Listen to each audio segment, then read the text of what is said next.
The first time I became aware of Mirror's Edge was through this image. It conveys what the goal of the game was to be, a free-running adventure on the rooftops of a city in the distant future. I wouldn't get a chance to play Mirror's Edge for several years after first seeing this picture. When I did get a chance to play it, I enjoyed the game. I was intrigued by the running mechanics, art direction, and the very interesting cutscene animation style. When I learned of a new entry in the Mirror's Edge franchise, I said to myself, I wasn't expecting it, but boy are we lucky to have gotten a new entry in the franchise. Like's my thing.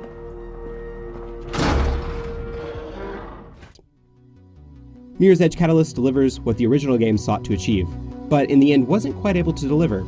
A game that gives you the genuine sensation of being on top of the world, with only your wits to keep you from falling.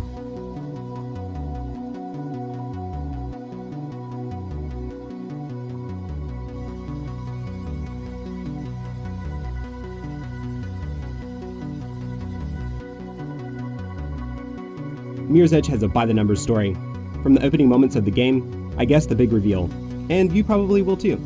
The game opens with Faith, our heroine, getting out of prison. She has some debts to pay off once she gets out.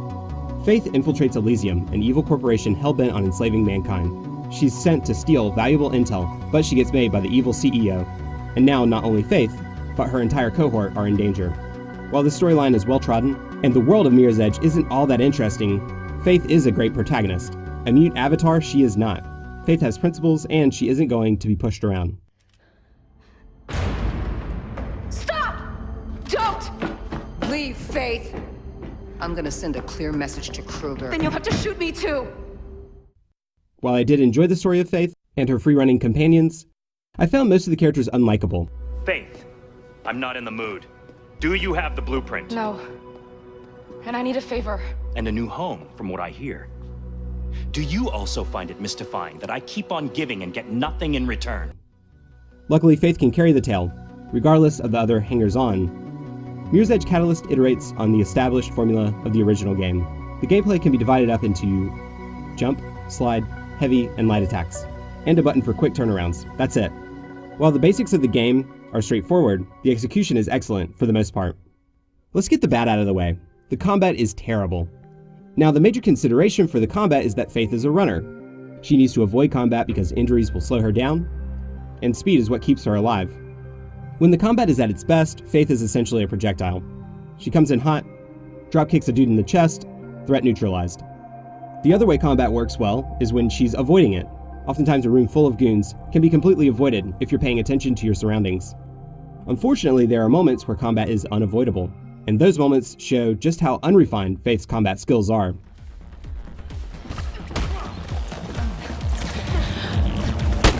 Subject.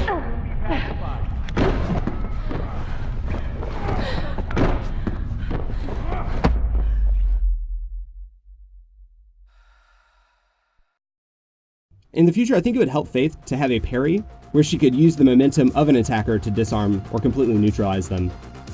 Alternatively, stealth could work well, utilizing speed, timing, and precision to avoid enemies. Onto the good stuff. Mirror's Edge Catalyst has some amazing free running. The game gives you a sense of being Faith, vaulting, jumping, sliding, wall running, and rolling, all in the hopes of getting to your destination just a little bit faster than you did last time. Additionally, Faith has new gizmos that help her traverse the new open world you can explore, called Glass. Once you get into the flow of the game, it's a fun experience that I'm sure would only be enhanced with PSVR. Mirror's Edge Catalyst has moved away from the level-based design of the original game to an open world.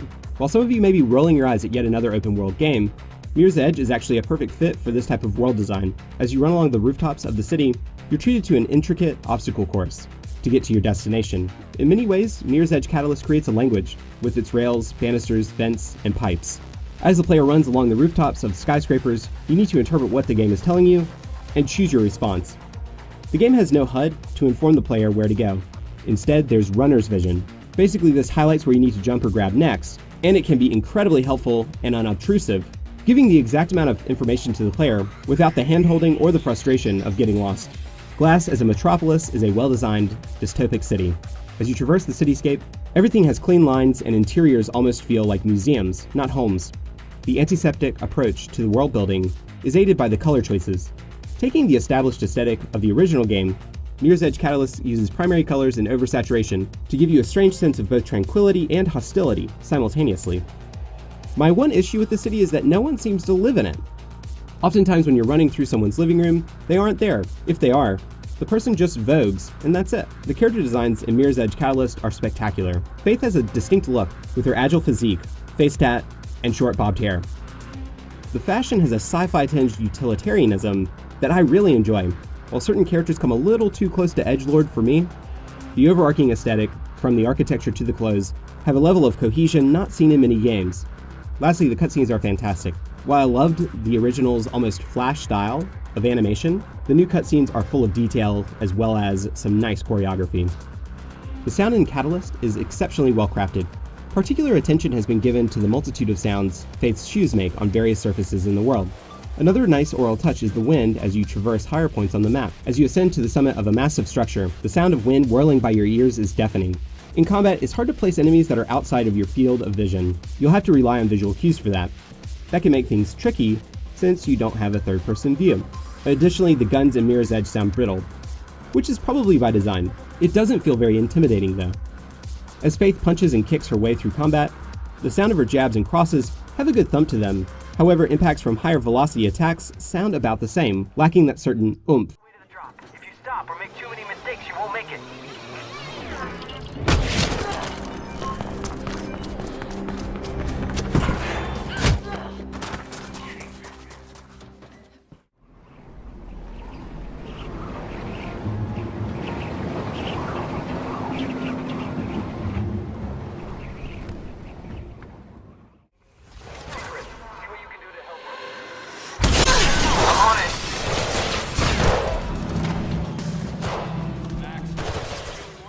The original theme of Mirror's Edge was inseparable from the game's feel. It so perfectly matched the visuals and gameplay. Mirror's Edge Catalyst continues this tradition with a superb OST of its own. The original composer, Solarfields, has returned to the franchise, and this 5-hour marathon of a soundtrack is exceptional. Solarfields dives even deeper into the aesthetic he established in the first game, bringing an even headier mix of ambient tracks and entrancing beats to the player's ears. What makes this soundtrack so blissful is how effortlessly it moves between modes. One moment a track may feel empty, almost hollow, and before you know it, you're transported to a place with throbbing synths, pulsating beats, and constantly ascending crescendos. There are moments of drone as well, which is quite uncommon in video game soundtracks. This album weaves in and out so effortlessly during the gameplay, you may miss some of the finer points. I highly recommend you listen to Mirror's Edge Catalyst soundtrack independent of the game to soak up all the juicy beats. The voice acting in Mirror's Edge Catalyst is serviceable. Some of the characters come off as very stilted. State your name and business. You have 5 seconds to comply.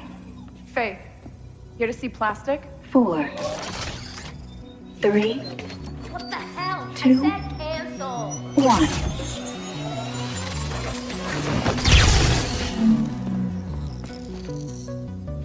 Almost killed you. Sorry. Come in. I believe that this is intentional, but many characters seem monotone and uninteresting. Faith, played by Faye Kingsley, delivers an overall strong performance.